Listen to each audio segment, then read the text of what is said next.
सदन में वक्फ संशोधन बिल पेश होने वाला है।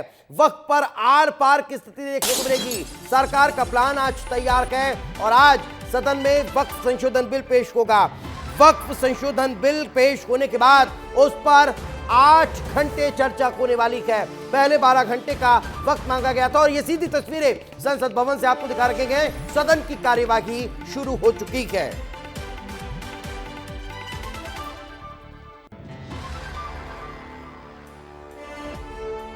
लोकसभा में वक्फ संशोधन बिल ठीक 1 घंटे बाद पेश होने वाला है, लेकिन उस बिल के पेश होने से पहले ही जश्न देखने को मिल रहा है।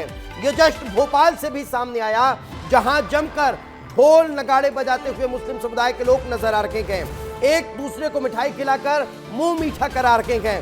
मुंबई में महिलाओं ने एक दूसरे को मिठाई खिलाई है। भोपाल में मुस्लिम महिलाएं आतिशबाजी कर जश्न मनाती हुई नजर आई हैं।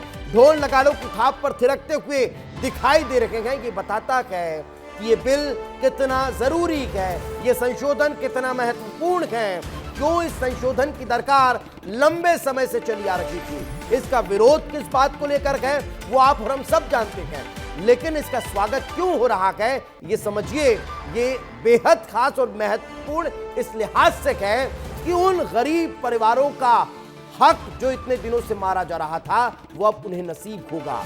उन गरीब परिवारों पर प्रताड़ना जो इतने दिनों से चली आ रही थी वो अब बंद होगी। उन गरीब परिवारों को जिस तरह से परेशान किया जा रहा था, उनकी जमीनों को छीनकर, वो अब बंद हो जाएगा। वो गरीब परिवार जो अपनी जमीन छीनने के बाद किसी के दर पर न्याय की गुहार नहीं लगा पा रहे थे, अब वे कोर्ट के दरवाजे को खटखटा सकते हैं। अब उन्हें यह सहूलियत मिलने वाली है। महिलाओं की इस बोर्ड में एंट्री होगी जो यह सुनिश्चित करेगी कि महिलाएं प्रताड़ित और परेशान इस बोर्ड के जरिए न की जाती रहें।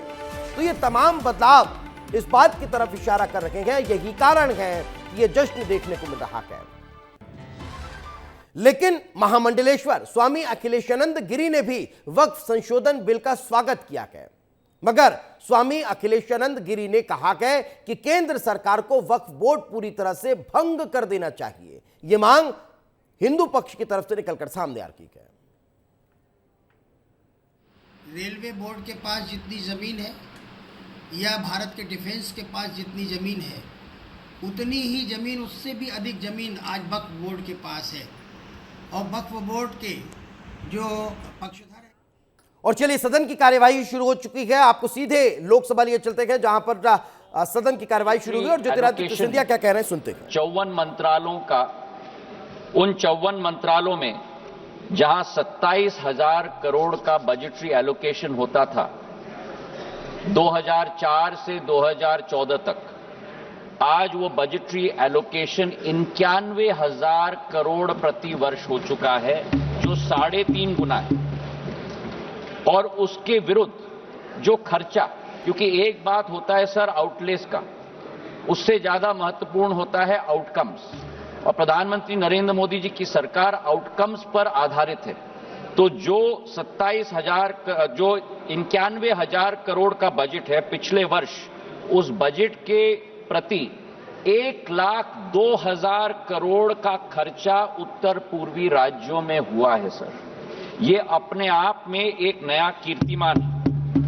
डोनर मंत्रालय को जो माननीय सदस्य ने कहा, पूर्व प्रधानमंत्री अटल बिहारी वाजपेयी जी ने गठित किया था ध्यान देने के लिए, जहां 2004 दिखा रखे गए। एक तरफ अंदर सदन की कार्यवाही शुरू हो चुकी है, यहां प्रश्नकाल फिलहाल चल रहा, लेकिन अब ये तस्वीर देख लीजिए, ये विरोध हो रहा है। इमरान प्रतापगढ़ी काले कपड़े पहनकर सदन पहुंचे और विरोध करते हुए नजर आ रहे हैं। लेकिन दूसरी तस्वीरें भी आप देख रहे हैं, महिलाएं इसका समर्थन कर रही हैं। मोदी जी के सपोर्ट में बैनर पोस्टर लेकर के सड़कों पर उतर आई हैं और कह रही हैं कि ये अच्छा कानून है, इसे लेकर आना चाहिए, हमारे हक की बात को रखी है। 3 तलाक के वक्त भी कुछ इसी तरह की स्थिति थी, जब देखने को मिला था सरकार 3 तलाक कानून लेकर आ रही थी, तो मौलवी मौलाना जो अब ये कह लीजिए कि मठाधीश हैं, वो विरोध कर रहे थे। लेकिन आम महिलाएं, जो मुस्लिम महिलाएं अब वाकई में परेशान थी, प्रताड़ित थी, वो इसका समर्थन कर रही थी। फारूकी साहब, ये जो वक्फ संशोधन बिल सरकार लेकर आ रही है, इससे कितने संतुष्ट नजर आते हैं आप? वक्फ तो बनाया गया था मुसलमानों की रक्षा के लिए। इस्लाम में सबसे पहले वक्फ बनाया गया सैयदना अमीरुल मोमिनीन सैयदना उमर फ़ारूक अल्लाह के दौर में। उन्होंने अपनी खैबर के एक ज़मीन को वक्फ किया था, जिस पर अल्लाह के रसूल पाक सल्लल्लाहु अलैहि वसल्लम फरमाया था कि उसको बचा करके उसका फ़ायदा मुसलमानों के लिए है। तब से वक्फ चला आ रहा है इस्लामी दुनिया में। और भारत में वक्फ बोर्ड बनाया गया इसकी रक्षा के लिए, जिसका नाम वक्फ बोर्ड की हिफाजत के लिए, जिन ज़मीनों के बर्बाद ना हो, कोई इसका गलत इस्तेमाल ना करे, इसके लिए वक्फ बोर्ड बनाया गया।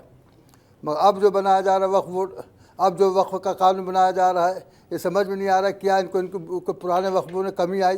हालांकि पुराने वक्फ बोर्ड में भी बहुत सारी कमी थी, मगर चल रहा था जैसा भी चल रहा था। अब उसका ना उसको वक्फ बोर्ड को ख़त्म करके नया वक्फ बोर्ड बना रहे हैं। इससे इनको क्या फ़ायदा मिलेगा और इससे लोगों को, भारतवासियों को क्या फ़ायदा मिलेगा? फारूकी साहब, आपको किसने कहा वक्फ बोर्ड खत्म कर रहे हैं?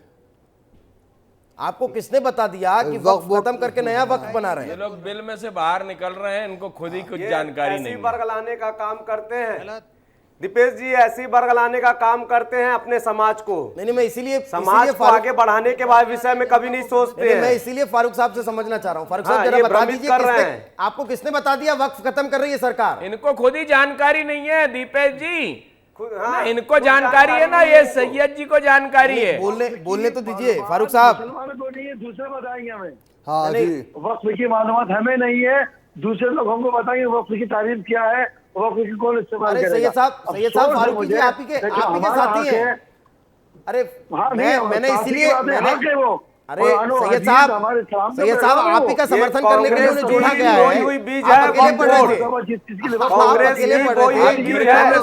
हमने सोचा फारूकी साहब को ले लेते। फारूकी साहब, अरे जरा उनको बोलने तो दीजिए यार, फारूकी साहब को बोलने तो दीजिए। फारूकी साहब बताइए ना, आपको किसने बता दिया कि वक्फ खत्म कर रहे हैं? ये कहाँ पढ़ लिया आपने? जिस तरह से वक्फ को ख़त्म करने की बात हो वो तो पूरा नहीं कह सकते ख़त्म कर रहे हैं, लेकिन इसके अंदर जिस तरह से संशोधन किया जा रहा है उसमें इसकी रूह ख़त्म हो जाएगी, इसकी आत्मा मिट जाएगी, सिर्फ वक्फ नाम का रह जाएगा। क्या आत्मा यही है फारूकी साहब कि किसी की भी जमीन पर अपना हक जता देना? ये आत्मा खत्म हो रही है, इसका दुख है। महाकुंभ की जमीन में हक जता देना यही इनकी आत्मा है। और बड़े हमारे राजा भोजताल पर भी इनका साल पुराने मुकदमा हो जाएगा। 2500 साल पुराने मंदिर, महाकाल के मंदिर पर भी ये कब्जा कर लेंगे। खजराना मंदिर जहाँ जितने मालदार मंदिर है सब पर मंदिर में भी कब्जा करेंगे। नीलकंठ जी और चंद्रशेखर जी थोड़ा सा उनको भी बोल लेने दीजिए। वक्फ बोर्ड की जमीन में घोषित। अरे नीलकंठ जी और चंद्रशेखर जी, आप लोगों के तो हक की बात हो रही है। आप लोग तो आप खुश हो जाइए कि आप लोगों की जमीन बच जाएगी। आपके घर पे आयोजन है संस्कृति बचाओ। नहीं, मैं तो यही कह रहा हूँ चंद्रशेखर जी और नीलकंठ जी, वक्फ बोर्ड तो बंद। अरे चंद्रशेखर जी और नीलकंठ जी, सबसे ज्यादा नुकसान है हिंदुस्तान में हिंदुओं को। नीलकंठ जी आपके संस्थान पर, नीलकंठ जी सुनिए ना, आपके संस्थान पर और चंद्रशेखर जी के घर पर अब कोई कब्जा नहीं कर पाएगा, आप मत चिंता करिए। जरा फारूकी साहब को बोल लेने दीजिए। मैं लौट रहा हूँ। मैं यही कह रहा हूँ, आपके संस्थान पे भी कोई कब्जा नहीं करेगा।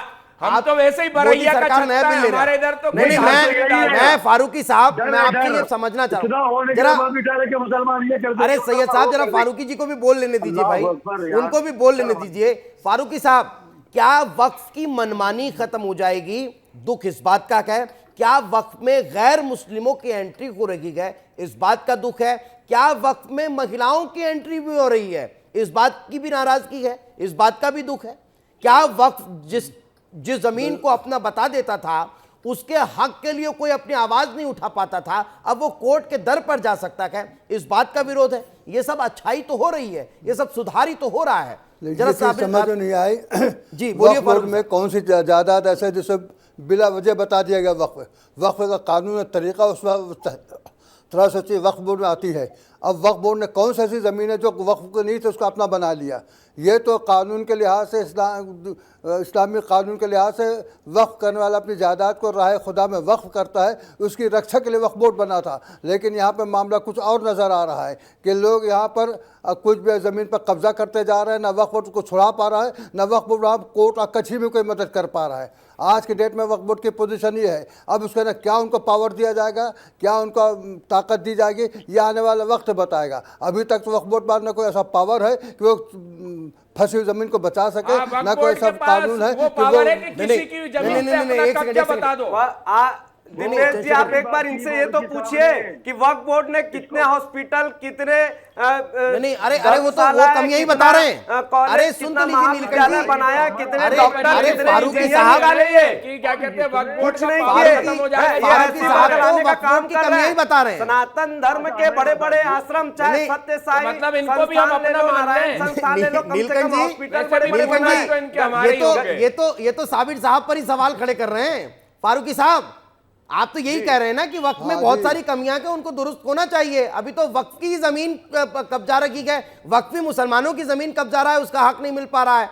ये अपने आप में बड़ा बड़ा बड़ा क्रिस्पी हो चुका है। मैं लौट रहा हूँ आपकी कमी को क्यों नहीं कब्जा कर अरे पा रहा है? अच्छा एक सेकंड, फारूकी साहब कुछ बोल रहे हैं, सुन लीजिए। फारूकी साहब बोलिए। हाँ, ये वक्फ बोर्ड की कमी है कि क्यों नहीं कब्जा अपनी जमीन बचा पा रहा है, क्यों नहीं अपनी जमीन पर कब्जा कर पा रहा है।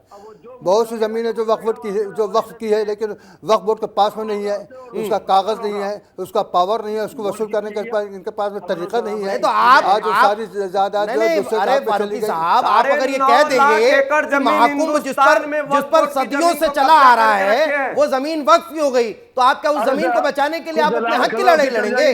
अरे आप तो, अरे साहब, आप ये भी तो समझिए कि वक्फ कब बना और कब से वहां पर किसकी जमीन पर क्या चल रहा था। जरा ये आकलन भी कर लीजिए, उसके कागजात कैसे मिल जाएंगे आपको। ये तो बता दीजिए कि ईसा और मूसा की उत्पत्ति कितने वर्षों की है, लौट वही रहा हूं। बता दीजिए। नाम ईसा मूसा याद कर रखे हैं मुझे सब। मैं लौट रहा हूँ। अरे सैयद साहब, ईसा मूसा ने बहुत कुछ याद है, बहुत कुछ याद है, बहुत कुछ याद है। मैं लौट रहा हूँ। जरा एक जानकारी आप लोगों की दुरुस्ती के लिए बता देता हूँ। अरे जरा एक जानकारी समझ लीजिए, आपकी दुरुस्ती के लिए एक जानकारी हमारी सहयोगी अंजलि लेकर आएंगे, उसका रुख कर लेते हैं। अंजलि बताइए, जरा सबका ज्ञान वर्धन कर दीजिए। नजर आ रहा है, लेकिन देखिए आज वक्फ बिल पर वक्त आ गया है फैसले का। कुछ ही देरी के बाद आज फैसला ले लिया जाएगा। कुल मिलाकर बात यह है कि आज मोदी कैबिनेट की मंजूरी के बाद, जो कि 27 फरवरी को मिल गया था, उस पर फैसला ले लिया जाएगा। लेकिन जो विवाद लगातार छिड़ा हुआ है, आप भी बहस कर रहे हैं, यहाँ पर तमाम जो हमारे गेस्ट मौजूद है वो भी बहस कर रहे हैं कि आखिर विवाद बड़ा क्यों है। तो देखिए, आपको ये बता देते हैं कि वक्फ बोर्ड कानून में आखिर बदलाव हुआ क्यों है, क्यों जरूरत पड़ गई संशोधन लाने की 1954 के बाद। देखिए, वक्फ बोर्ड में गैर मुस्लिमों की एंट्री ये जो है ये नहीं थी और अब लाई जाएगी। संशोधित कानून में ये हो सकता है और बोर्ड पर सरकार का कंट्रोल बढ़ाने की एक तरीके से यहां पर कोशिश की जा रही है। इसी के साथ साथ और क्या कारण है, और कारण यह है कि न्याय के लिए कोर्ट जाने का रास्ता एक तरीके से साफ हो जाएगा। अभी तक जो वक्फ बोर्ड है वहां पर सिर्फ एक ट्रिब्यूनल है, अगर वहां पर आपकी सुनवाई होती है तो होती है, लेकिन अगर वहां पर नहीं होती तो आपके पास और कोई रास्ता नहीं बचता है। यही वजह है कि आंकड़े, वामसी के आंकड़े बताते हैं कि बहुत सारी याचिकाएं हैं जो कि जन सुनवाई के लिए पेंडिंग है, लेकिन अगर यह कानून आता है, अगर यह कानून आ जाता है तो आपके पास रास्ता हाई कोर्ट के लिए भी खुल जाएगा, सुप्रीम कोर्ट के लिए भी खुल जाएगा और वहां से भी फैसला आ सकेगा। लेकिन इसी के साथ साथ देखिए, महिला, अन्य मुस्लिम समुदाय की एंट्री भी इसमें रखी जाएगी। लगातार हम देख रहे हैं कि मोदी सरकार किस तरीके से महिलाओं का प्रतिनिधित्व बढ़ाने की कोशिश कर रही है और अब वक्फ बोर्ड में महिलाओं की एंट्री कहीं ना कहीं बहुत खास हो जाएगी। इसी के साथ साथ देखिए, जिला मजिस्ट्रेट ऑफिस में भी रजिस्ट्रेशन को लेकर इसमें प्रावधान रखा जाएगा। ये तमाम वो चीजें हैं जो वक्फ बोर्ड में बदलाव देखा जाएगा अगर ये कानून आज पास हो जाता है। और ये पास क्यों होने की संभावना, इसकी प्रोबेबिलिटी ज्यादा क्यों है, क्योंकि नंबर गेम अगर आप देखेंगे तो नंबर गेम में सबसे पहले तो बहुमत एनडीए के पास है ही। देखिए, 543 सांसद है लोकसभा में, जिसमें से भारतीय जनता पार्टी के पास 294 है, कांग्रेस के पास 234 है, कांग्रेस के साथ इंडिया गठबंधन अगर जोड़ लिया जाए तो यहां पर, और अन्य जो है, और आपको यह भी बता दें कि जो इसमें बहुमत चाहिए है वो कहीं ना कहीं 272 के आसपास चाहिए है। अगर वो बहुमत मिल जाती है तो ये बिल कानून बन जाएगा। ये जो वक्फ संशोधन बिल है ये कहीं ना कहीं कानून की शक्ल अख्तियार कर लेगा, तो ये बहुत बड़ा दिन, ऐतिहासिक दिन हो जाएगा। इसके साथ साथ मोदी और मुसलमान का ये जो कहीं ना कहीं रेशियो देखा जाता है, ये जो पूरा मैप जो देखा जा रहा है, कहीं ना कहीं मुस्लिमों के हित में जो फैसला लेते आ रहे हैं प्रधानमंत्री नरेंद्र मोदी सरकार। 30 जुलाई की तारीख भी आपको याद दिला दूं, 30 जुलाई 2019 ऐतिहासिक तारीख थी जब 3 तलाक पर भी कानून संसद में पास हुआ था, और हो सकता है कि आज की तारीख, 2 अप्रैल की तारीख, यह भी ऐतिहासिक तारीख घोषित कर दी जाए। तो सुना आपने, हमारी सहयोगी अंजलि बता रखी थी कि आखिर बदलाव की क्यों आवश्यकता पड़ी, क्यों इसको बदलना पड़ रहा है, उसमें संशोधन करना पड़ रहा है। वो फारूकी साहब आप सुन चुके हैं और सैयद साहब आपने भी सुन लिया होगा कि आखिर क्यों बदलाव किया जा रहा है, जहां कमियां थी उनको दुरुस्त किया जा रहा है। सैयद साहब थोड़ा बहुत और एक छोटे से ब्रेक स्टडी करिए, नहीं करिए? नहीं, वो आपका जो कहना है, हम भी ये चाहते हैं भाई सुविधा उसके सुधार हो उसके अंदर, लेकिन उसको मुसलमानों के दिया जाए। फारूकी साहब मैं आ रहा हूँ आपके पास, इस्तेमाल करेंगे। फारूकी साहब आ रहा हूँ, जरा सैयद साहब बोल रहे हैं। लेकिन गैर मुस्लिमों को आप एंट्री दे रहे हैं, तो क्या हिंदू वक्फ बोर्ड में क्या मुसलमानों को एंट्री दिया जा रहा है? मंदिरों में गैर हिंदुओं को एंट्री दी जाती है, मंदिरों में गैर मंदिरों में एंट्री दी जाती है। हम तो चाहते भी नहीं हमारे जितने धार्मिक स्थल है, हमारे जितने धार्मिक स्थल है, वहाँ पे लगभग आसपास में मुसलमानों के ही दुकान पाए जाएंगे। कोई मस्जिद है, कोई मदरसे के बाहर पे कोई हिंदुओं की दुकान नहीं पाओगे। गैर मुस्लिम की जमीन को तो कब्जा लेगा वक्फ बोर्ड। हिंदुओं का जहां कुंभ लग रहा है वर्षों से, सदियों से, वो जमीन आप कह देंगे कि वक्फ की जमीन अच्छा है। हुआ और अगर नहीं, और अगर इस बोर्ड में गैर मुस्लिम की एंट्री हो रही है तो उससे आपत्ति है आपको? किस बात की आपत्ति साहब? गैर मुस्लिम ज़मीन पर कब्जे के बाद, जहाँ तक है जब मुस्लिम ज़मीन पर वक्फ बोर्ड कब्जा नहीं कर सकता जब तक उसको वक्फ ना किया जाए। हाँ, गैर वक्फ शुदा जायदाद पर साहब भोपाल का ही परिवार है जिसके घर पर कब्जा हो गया है, भोपाल का परिवार है, बहुत महाकुंभ की जमीन में जो माँ गंगा की गोद में क्या उसकी जमीन पर कब्जा कर लिया वक्फ ने। वो पीड़ित आज भी रो रहा है कि हमारी जमीन छुड़वा दीजिए साहब वक्फ से। आपने मुस्लिम परिवार के, अंबानी के घर पर कब्जा दर्शा दिया। मुस्लिम परिवार के साहब, मुस्लिम परिवार के यही कमियां हैं और इन्हीं को तो दुरुस्त कर रहे हैं फारूकी साहब। फिर आपत्ति नहीं होनी चाहिए। उनके जमीन पर वक्फ बोर्ड ने कब्जा कर लिया, तो अगर उसने किया है कब्जा तो गलत किया है। वो सिर्फ उसी जमीन पर ले सकता है जो वक्फ की गई हो, उसके वक्फिया जायदाद के बाद आपका उसका रिकॉर्ड हो। अगर उसका रिकॉर्ड हो तो सुधार करने के लिए तो ये कानून लाया जा रहा है। जो आपकी वक्फ बोर्ड की वो है उसी को तो सुधारने के लिए कानून लाया जा रहा है। इसी मनमानी को तो खत्म करना है जिसमें कि आप किसी भी, अगर आपने स्टूडियो पे अगर हाथ रख दिया कि ये जमीन जो है वक्फ बोर्ड की है तो कल हम कहीं जा ही नहीं सकते, कोर्ट नहीं जा सकते। तो आप तो जहां चाहो वहां मंदिर पर आप कर हमारे महाकाल के मंदिर पर रख दोगे। अच्छा हुआ आपने गंगा जी पर अपना दावा नहीं ठोक दिया कि गंगा जी जहां से निकलती वो हमारी फारूकी साहब ये मान रहे हैं ना कि अगर ये वक्फ कर रहा है तो वो गलत कर रहा है, इसमें सुधार होना चाहिए। मतलब गंगा जी की नदी के ऊपर में ही महाकुंभ का मेला हुआ था। त्रिपाठी जी अच्छा हुआ इन्होंने गंगा जी जहां से उनका उद्गम स्थल है उस पर कब्जा नहीं दर्शा दिया। उसने नहीं किया, गंगोत्री में दावा नहीं ठोका, आप मत चिंता करिए। फारूकी साहब इसको आप सही मान रहे हैं ना कि अगर ये मनमानी हो रही है तो उस पर लगाम लगनी चाहिए, ये सही है या गलत है? फारूकी साहब देख, कोई भी मनमानी हो रही है उस पर लगाम लगना चाहिए, बस तो यही हो रहा है। सैयद साहब सुना आपने, फारूकी साहब भी ये मान रहे हैं, मौलाना मोहम्मद फारूकी साहब तो यही मान रहे हैं। सैयद साहब तो उसके ऊपर रोक लगना चाहिए। मैं आ रहा हूँ फारूकी साहब, जरा सैयद साहब बोल रहे हैं। कल तो फिर आप ही इसे इस्तेमाल करेंगे कहेंगे भैया ये कुछ मुसलमान आ रहे हैं शॉपिंग मॉल बना दो, कोई आएंगे या कब्रिस्तान बना दो, कोई कहेगा ये बना दो। तो आप गवर्नमेंट छोड़ लीजिएगी और हमारी जमीनें जो जिस चीज की लिफाफे करी, अरे आप आपस में तो एक मत हो जाइए। अरे सैयद साहब फारूकी जी के बयान में तो सहमत हो जाइए। वो कह रहे हैं कि मनमानी किसी की भी हो बंद होनी चाहिए, कम से कम उनकी बात का समर्थन तो करिए, हमारी छोड़ दीजिए। गवर्नमेंट क्यों मनमानी कर रही है? गवर्नमेंट मनमानी अरे कहाँ मनमानी हो रही है साहब? क्यों हिस्सा लेते भाई? जब आर्टिकल संविधान कह रहा है 25 कहाँ मनमानी है? वक्फ बोर्ड के सदस्य है भी या नहीं है ये भी नहीं पता अभी तो। जब उनको अभी तो ये भी नहीं पता। चलिए मैं लौटता हूँ आप लोगों के पास, मैं लौटता हूँ। यहाँ जो आप लोग आपस में सहमत नहीं हो पा रहे हैं, एक कुछ कह रहा है एक कुछ कह रहा है।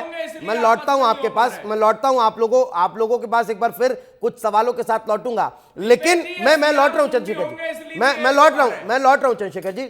लेकिन सदन से रिएक्शंस आनी शुरू हो चुकी है, सत्ता पक्ष और विपक्ष यानी एनडीए और इंडी गठबंधन की तरफ से अब इस वक्फ संशोधन बिल को लेकर किस तरह की प्रतिक्रिया आ रही है, जरा वो भी सुन लेते हैं। संशोधन बिल 2025 आज लोकसभा में पेश किया जाएगा और मैं इतना साफ साफ कहना चाहता हूं कि देश हित में जो बिल ला रहे हैं ये करोड़ों मुसलमानों ही नहीं बल्कि पूरा देश समर्थन करेगा। और जो लोग विरोध कर रहे हैं वो राजनीतिक कारण से विरोध कर रहे हैं।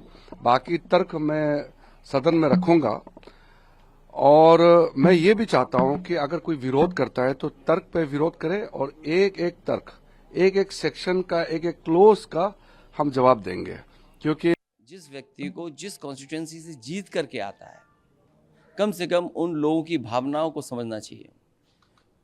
और भारतीय जनता पार्टी तो वो दल है, जमीन बस देख ले, इन्हें जमीन से बहुत प्यार है। उत्तर प्रदेश में हम लोगों ने देखा, आपने भी वो खबरें चलाई थी कि एक ही रात में 15 मिनट में कितना मुनाफा हो गया था। कोई चीज़ 2 करोड़ की थी, 16-17 करोड़ की बिक गई थी। रेलवे, डिफेंस, सबसे ज़्यादा ज़मीन है इनके पास। रेलवे को बेचा इन्होंने, डिफेंस की ज़मीनें बिकी हैं और अब बचा है वक्फ बोर्ड, उसकी भी ज़मीन बेचने की तैयारी है। आज उसको अमेंडेड फॉर्म में बिल लेकर के सरकार आ रही है। ये निश्चित तौर से एक ऐतिहासिक दिन है, क्योंकि 1995-2013 में जो एक संशोधन करके और जिस तरह से वक्फ को संविधान के ऊपर कर दिया गया था सेक्शन 40 में, तो आज वो आर्टिकल जो 14 का, आर्टिकल 19 का, आर्टिकल 300A का और आर्टिकल 21 का जो उल्लंघन था, आज उसको ठीक किया है। और आज इस बिल के पास होने से देश के गरीब, पसमानदा, आम मुसलमानों का इसका फायदा मिलेगा। इसका विरोध करेगी, शुरू से कर रही है, क्योंकि जो संशोधन किए गए हैं वो बिल्कुल डिक्टेटोरियल हैं, संपत्ति को हड़पने के लिए है और संविधान के खिलाफ है। मौलिक अधिकारों में ये आर्टिकल 26 में है कि माइनॉरिटीज को अपने रिलीजियस मैटर्स को खुद मैनेज करने का अधिकार होगा, उसमें कोई हस्तक्षेप नहीं कर। दे आर सारा देश तो जाने का क्या कर रहे हैं ये। तो जहां एक तरफ सत्ता पक्ष इस बिल की अच्छाइयों को गिना रहा है, बता रहा है कि इस बिल में किस तरह के प्रावधान रहने वाले हैं, किस तरह से ये बिल ऐतिहासिक रहने वाला है और किस तरह से मुस्लिम समुदाय को सशक्त करने वाला है, वक्फ बोर्ड को मजबूत करने वाला है। लेकिन विपक्ष जो लगातार इस मसले को लेकर आम लोगों को अब कहीं ना कहीं ये बताने की कोशिश कर रहा है कि इस बिल के जरिए मुस्लिम समुदाय के हक को मारा जा रहा है और यही कारण है कि यही कुछ मुल्ला मौलवी भी कहते हुए नजर आ रहे हैं। मैं एक बार फिर हमारे अब पैनल का रुख कर लेता हूं। हमारे साथ तमाम गेस्ट जुड़े हुए हैं। चंद्रशेखर जी हैं, अवधेशानंद जी हमारे साथ मौजूद हैं, नीलकंठ त्रिपाठी जी हमारे साथ जुड़ चुके हैं, फारूकी साहब हैं और सैयद साहब हैं। एक क्विक रिएक्शन जरा मैं उज्जैन से ले लेता हूं, अवधेशपुरी जी महाराज से, कि आखिर ये जो तमाम बातें निकलकर सामने आ रही है, चाहे फारूकी जी कर रहे हैं या सैयद साहब कर रहे हैं, इनको लेकर क्या कहना चाह रहे हैं आप अवधेशपुरी जी? मैं ये कहना चाह रहा हूं कि इन दोनों को ही अभी इस बिल के बारे में जानकारी नहीं है और ये अपनी अपनी सोच के अनुसार बात कर रहे हैं। जा की रही भावना जैसी, प्रभु मूरत देखी तिन तैसी। हम जैसा सोचते हैं वैसा ही हम दूसरे पर आरोपित करते हैं, वही चीज़ अभी यहाँ भी हो रही है। वक्फ के बारे में जब जानकारी पूरी नहीं है कि बिल किस प्रकार आ रहा है, क्या आ रहा है, तो कम से कम जो समझाया जा रहा है उसको समझना चाहिए। मुस्लिम महिलाओं के पक्ष में है, अच्छी बात है, देश के उत्थान के लिए है, अच्छी बात है। मोदी जी ने जितने निर्णय लिए, मैं तो ये कहूँगा वो सारे के सारे निर्णय राष्ट्रहित में लिए गए हैं। तो राष्ट्रहित के निर्णयों में गंभीरता से समर्थन करने चाहिए, खुले मन से समर्थन करना चाहिए। केवल हम विरोध के लिए विरोध न करें, हम इसलिए विरोध न करें कि हम विरोधी पार्टी में बैठ रहे हैं तो विरोध करेंगे ही नहीं। विरोध हमारा उद्देश्य नहीं होना चाहिए। इतने दिन से आप कल्पना करिए कि 54 से लेकर के अब तक, 1954 से लेकर के अब तक करोड़ों करोड़ों लोगों ने वक्फ की बेईमानी को, वक्फ के जो मनमानी है उसको सहन किया है।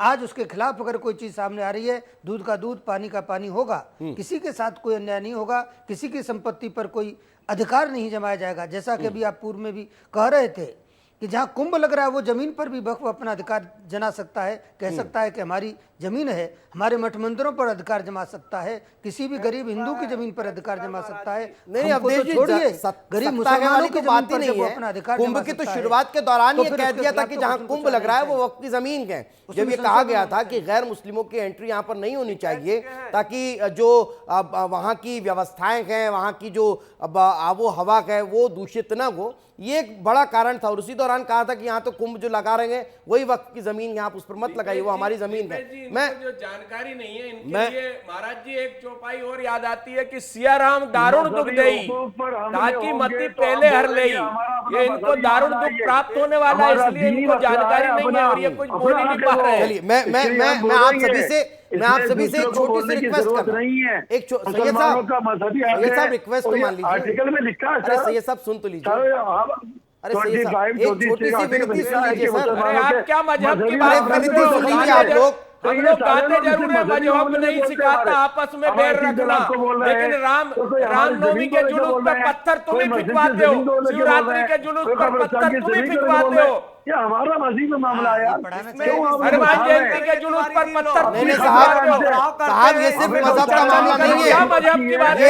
ये मजहब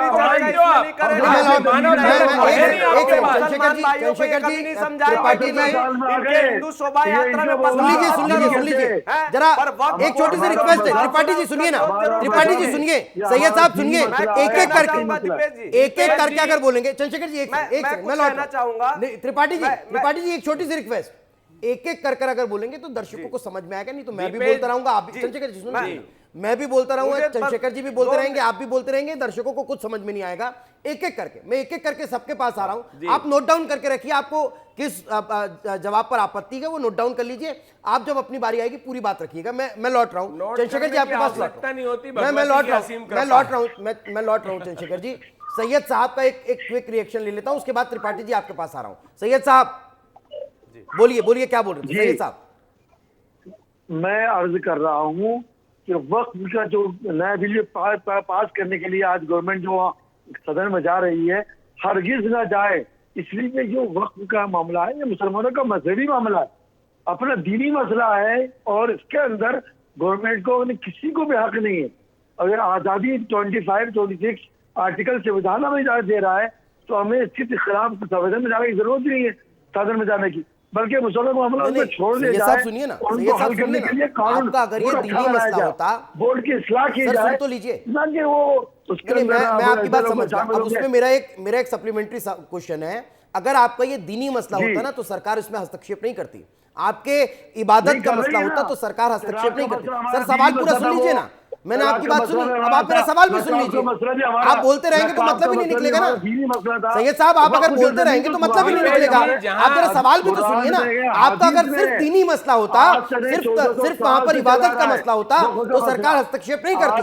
वो कानूनी मसला का है, आप जमीनों पर कब्जा कर रखेंगे, आप जमीनों को हथिया रहे हैं, आप जमीनों को हस्तक्षेप कर रखेंगे, ये मसला है। आप सरकारी संपत्ति को बोल देंगे कि हमारी जमीन है तो छोड़ देगी क्या सरकार? आम लोगों का क्या होगा? कैसे सरकार चलेगी? आप मंत्रालय पर कब्जा कर लेंगे, आप जगहों पर कब्जा कर लेंगे। ये जमीन का मसला है सर, ये लैंड जिहाद है। यही कारण है कि हस्तक्षेप करना पड़ रहा है। वक्फ की जमीन है ना, जमीन को समझे आप, जमीन है तो वक्फ की जमीन है वो, तो कागजात दीजिए। आप बताइए कि साहब अगर मेरे फारूकी साहब, मैं लौट रहा हूं सही साहब, मैं लौट रहा हूं सही साहब, फारूकी साहब, अगर मेरा घर है, मेरी पुश्तैनी जमीन है, उसके कागजात मेरे पास हैं, वो मेरे परिवार ने मेरे नाम लिखी हुई है, और अगर वक्फ आ जाएगा और कह देगा कि ये जमीन तो वक्फ हो गई थी साहब, दे दीजिए हमें, तो कैसे दे दूंगा सर? यही तो मनमानी है ना। उसी मनमानी के लिए तो ये संशोधन हो रहा है। प्रूफ ला करके देता है भाई, प्रूफ ला करके देता है कि हमारे पास इसका कागज है जिस पर इसको वक्फ किया गया है, तब तो उसके बाद मानी जाएगी। ऐसी किसी जमीन पे कैसे वक्फ बोर्ड बोल देगा मेरी जमीन? अपनी जमीन को तो वक्फ बोर्ड बता नहीं पा रहा है, जो जमीन दूसरे को उसको कैसे बोल देगा वक्फ बोर्ड में हमारी हमारी जमीन है? फारूकी जी मनमानी को तो बदल रहे हैं। अंबानी जी के मकान पर अपनी जमीन को नहीं बचा पा रहा, क्या पेश हो गया है? आप फारूकी जी ध्यान रखिए, अंबानी जी की जमीन मकान पर वक्फ बोर्ड ने दावा पेश किया है कि यह वक्फ बोर्ड की संपत्ति है। आप बताइए कुंभ कितने वर्षों से निकल रहा है? सदियों से साहब, सदियों से। मुझे लगता है कि साहब जब इस्लाम शायद पैगंबर साहब का जन्म भी नहीं हुआ होगा, तब से जो है कुंभ लग रहा है, और उस पर आपने वक्फ बोर्ड का दावा पेश कर दिया। आप ताजमहल पे कर देंगे, कल हमारे यहाँ के संसद भवन पे पेश कर देंगे, ताजमहल पे भी किया ही हुआ है, ताजमहल पे भी कर दिया। आप तो कह देंगे कि गंगा जी का उद्गम स्थल है, वो भी हमारी वक्फ बोर्ड की संपत्ति है। तो आपने जो काला वही मेरा साला, ऐसा नहीं चलेगा। ये एक विधान, एक प्रधान और एक निशान चलेगा यहाँ पर। संविधान को अगर मानना है तो पूरा मानिए। और आप लोगों को तकलीफ इसलिए हो रही है कि महिलाओं की भी एंट्री हो जाएगी। हो सकता है आपकी धर्मपत्नी भी जो है उसमें सम्मिलित हो जाए, तो आपके घर में आपकी छलना बंद हो जाएगी। आप जिस प्रकार से महिलाओं का शोषण करते हो, शोषण करना बंद हो जाएगा। ये सब तकलीफों के कारण आप विरोध कर रहे हैं। धर्मपत्नी तो सब पे आएंगे। बोलिए बोलिए। मैं तो बहुत इससे बिल से नाराज हूँ, बिल से जो पास कर रहे हैं गवर्नमेंट, मैं इससे सख्त नाराज हूँ, इसलिए कि ये हमारा मजहबी मामला है, इसमें गवर्नमेंट को मुताबिक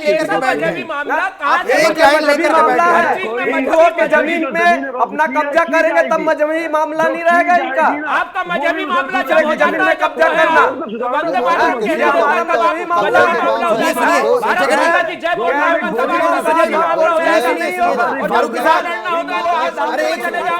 एक सेकंड फारूकी साहब और सैयद साहब,